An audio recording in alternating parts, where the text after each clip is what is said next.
Okay, everybody, this is Dr. John McAtamney. I'd like to welcome you to our Long Island Chiropractic Band of Brothers Monday night at 8:30.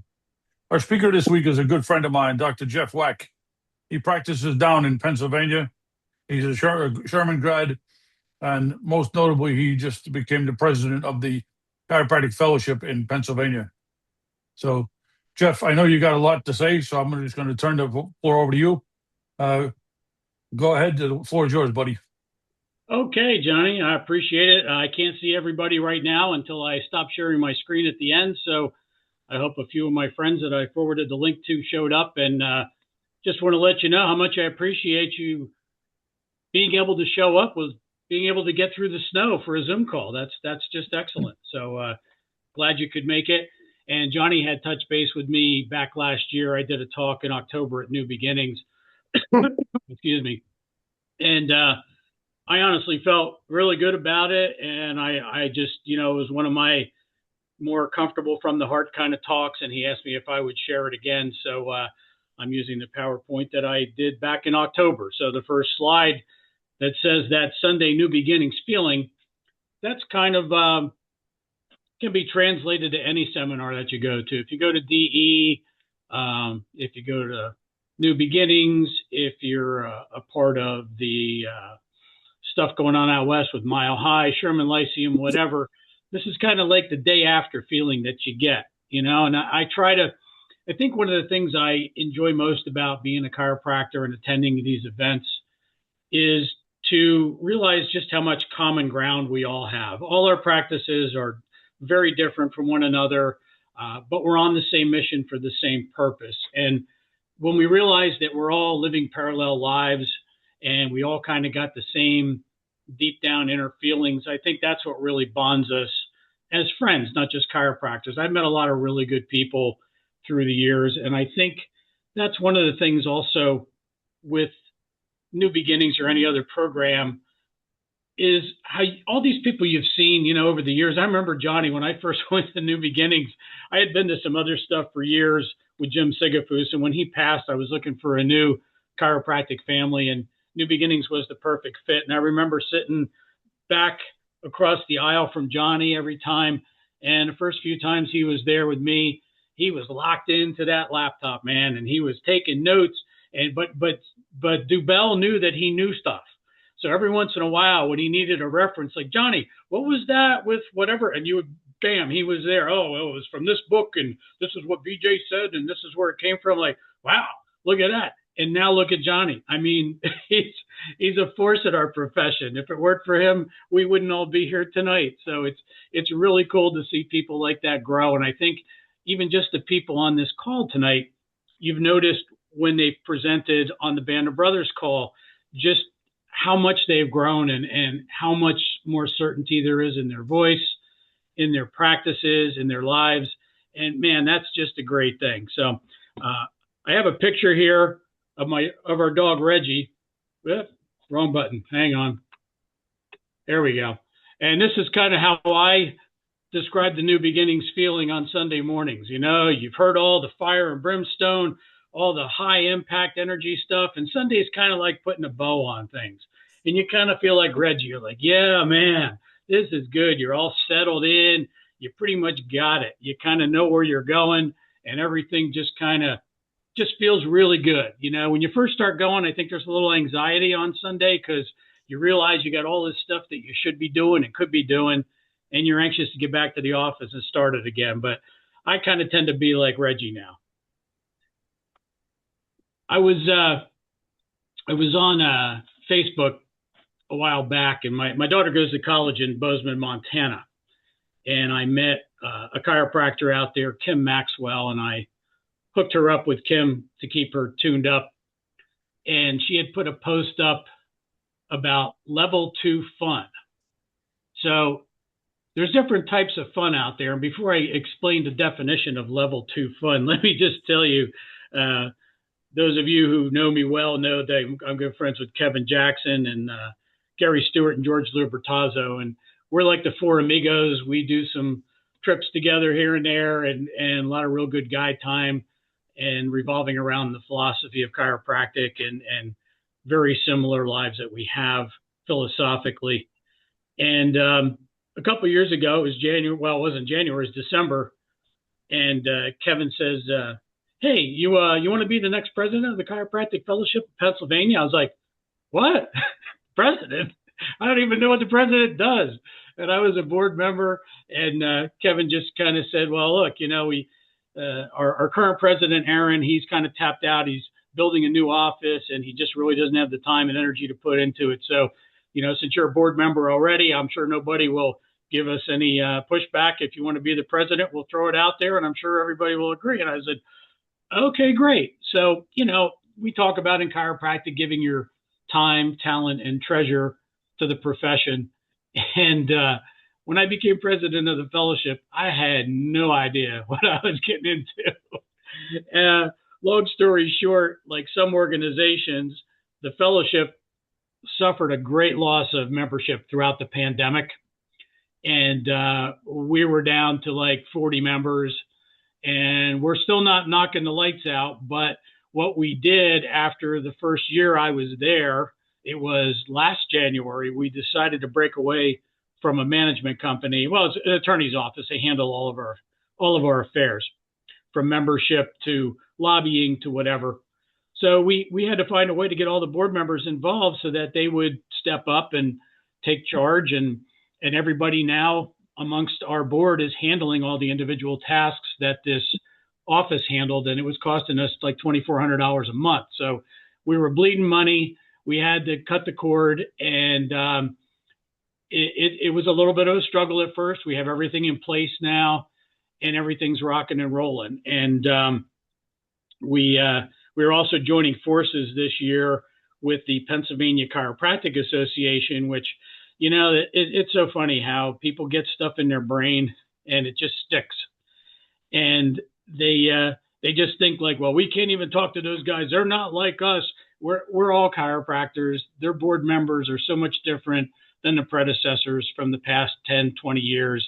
And I can tell you, it's a good group of people. They just have multidisciplinary practices.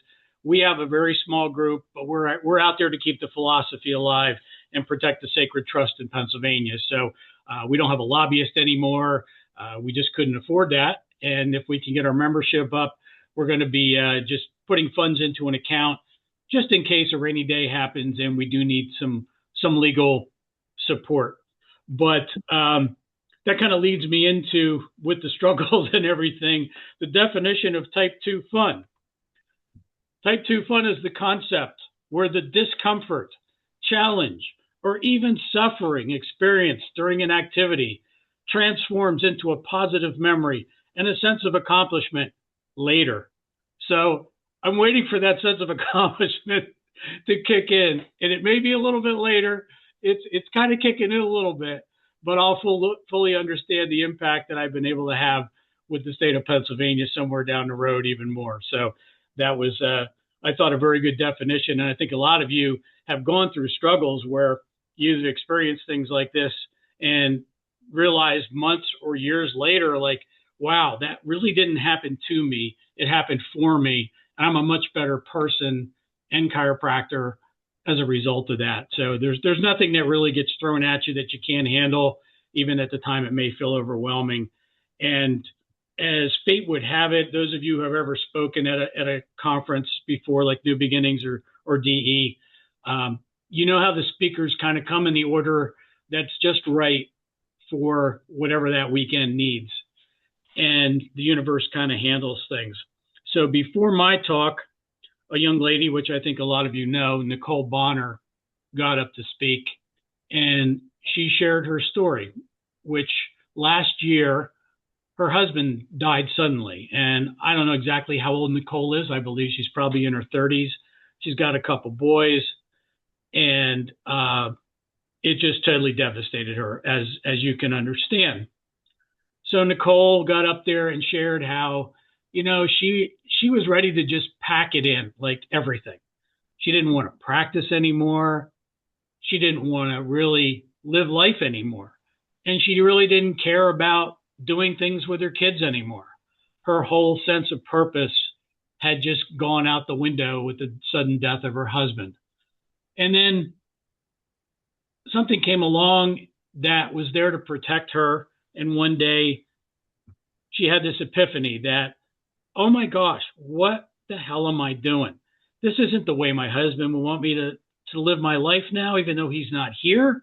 He'd be ashamed of what I'm doing.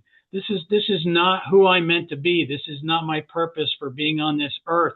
I need to get my shit together. I need to get back in my practice. She also has a coaching company called Thrive Chiropractic, which is doing very well, and it is thriving. And she got back on her feet, and she made do with what she had presented before her, even though the circumstances seemed dire at the time. And she now feels that sense of accomplishment. So along those lines, there's a commercial that comes on TV every now and again from Honda Motor Company. And I'm a big race fan. I like motorsports. I've worked on race teams for many years with dirt cars. I have a friend who races NASCAR trucks. I've done pit stops. I know Mario Andretti. He's a personal friend of mine. He lives across the street from me. And racing people were just, it's kind of like when chiropractors meet. If you meet somebody in the racing community and you kind of share your past a little, you're accepted, like, boom, you're in the fraternity right off the bat, and the conversation becomes different, just like when we meet other chiropractors. But this Honda commercial came on, and it kind of also echoes what happened in the Cole situation. So I want to play it for you, and it talks about some motorsports people who went through adversity and what they did to come out of it. So I'm just going to play the video. Hopefully the audio will work, and we'll go from there.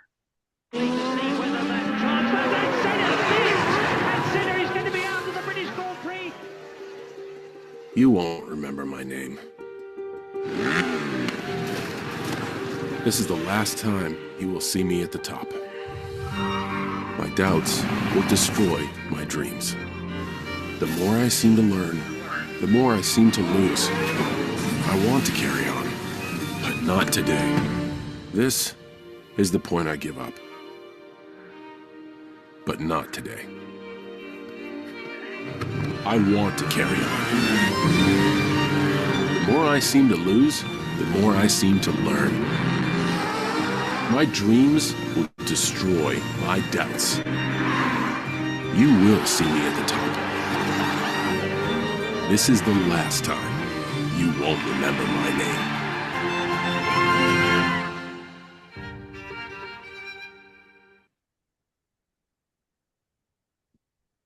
We're just going to go through that real quick. You won't remember my name. This is the last time you will see me at the top. My doubts will destroy my dreams. The more I seem to learn, the more I seem to lose. I want to carry on, but not today. This is the point where I give up. But not today. I want to carry on. The more I seem to lose, the more I seem to learn. My dreams will destroy my doubts. You will see me at the top. This is the last time you won't remember my name. I don't know about you, but, maybe it's just the auto sports link that I have to that commercial. But man, that whole dialogue just says it all. And we've all been through all of that. And that's all what I want to connect with you today, is to realize that there's always more. You can carry on. You will get through it. And again, we've all been there, and I love to just see how we all have this commonality among us. And I think that commercial says it all. I don't know how many of you saw the Bon Jovi documentary during the pandemic. It was called Thank You, Good Night. And another one, just powerful stuff. I mean, John's from New Jersey. I grew up in New Jersey. He's a month older than me. I'm going to see him in July. We got tickets at Madison Square Garden and can't wait. And there's something about Jersey people. If you tell somebody you grew up in New Jersey, hey, I'm from Jersey too, there's immediately a connection. And I grew up in the country on 9 acres out in the boonies and went to a small school. And some people grew up in Edison, New Jersey. So, but we all seem to meet in the middle somehow. But John's story was very, very motivating. In this documentary, it talks about how he wanted to go back on tour, but he had gotten COVID, and from all his years of singing, his voice was just not there. He just couldn't bring back the sharpness and the volume, and he was very, very concerned that he was not going to give his fans a product that he could be proud of. And in his mind, if he couldn't do it right, he was going to retire and just leave the industry, because he felt so strongly that if he wasn't at his best, he wouldn't go out on stage. And he decided to have vocal cord surgery, which was a very difficult choice because it can almost leave you with no voice at all, especially with the wear and tear on John's vocal cords. So he also travels with a chiropractor, by the way, which was in the documentary, and showed him getting adjusted in between things, which was kind of cool. So again, another tie to us. But he went ahead with the surgery. And as he said, his vocal cords are something only as big as a thumbnail. But that thumbnail drove a whole company. All of the other musicians, all of the tour people, all the roadies, all of the PR people, all of the fans, all of the arenas, all depended on that little thing as big as his thumbnail. And if it didn't work, he was done. So John went on to exercise. He listened to his doctor's orders. His voice came back.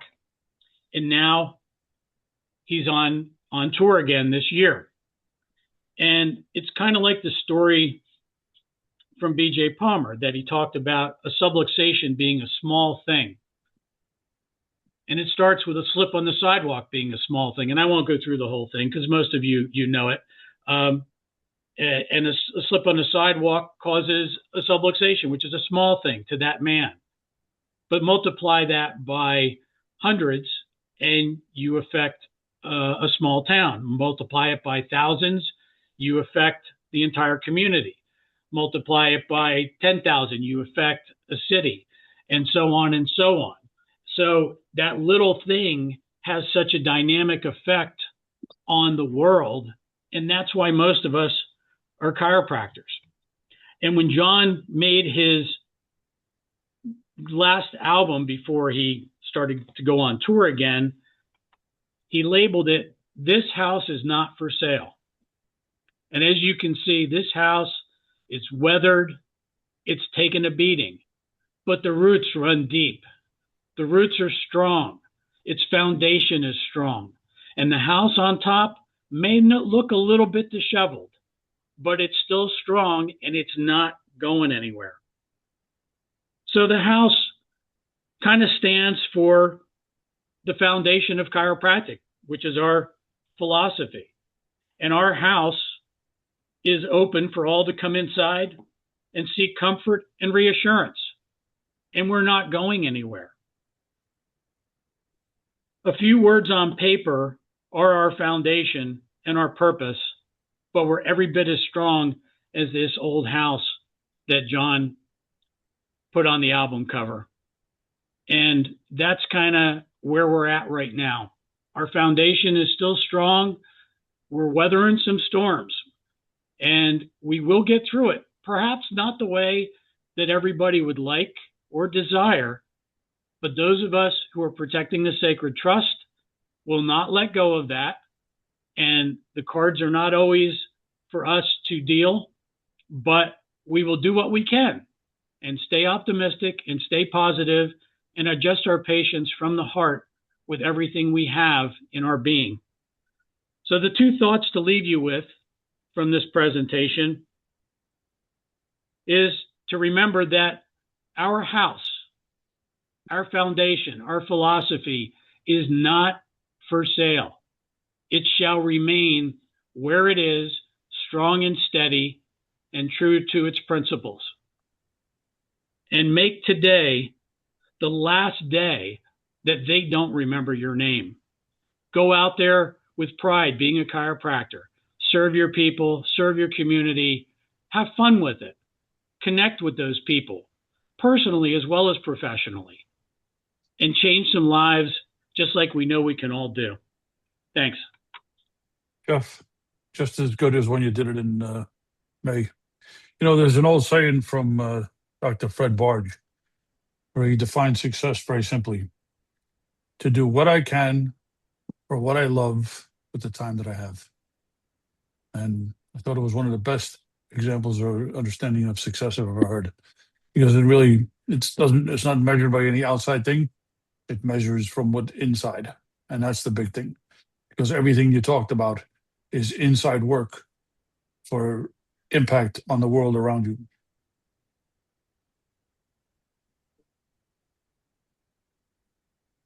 So I want to thank you for coming on tonight. I'm going to invite anybody that's on tonight as other members. I think Ben's on, Joanne, a couple other people. Please give some love to Jeff Wack. Jeff, thank you so much for sharing, my man. It's always great to hear your voice and to hear you talk about chiropractic and your love of it. And just thank you. I appreciate you, man. And I'm looking forward to going skiing with you tomorrow again. Thanks, buddy. Good I'm always good there to hear for from you. you, Vinny. Appreciate you taking the time to be with us, Jeff. Thank you, Joanne. All Yeah, right, man. thanks for inviting me tonight. I appreciate it. That was a good way to light my soul on fire before heading into the office tomorrow. I appreciate it. Hopefully we'll see you this weekend. If you can make it, we'd love to see you and Yes. bring you into the New Beginnings fold. Definitely. All right. Jeff, thank you very much. Powerful, short, sweet, excellent, good stuff. I look forward to seeing you on Friday. Everybody have a great night. And thank you very much for attending the Chiropractic Band of Brothers. Thanks for Thanks, coming, John. everybody. Night. Stay warm.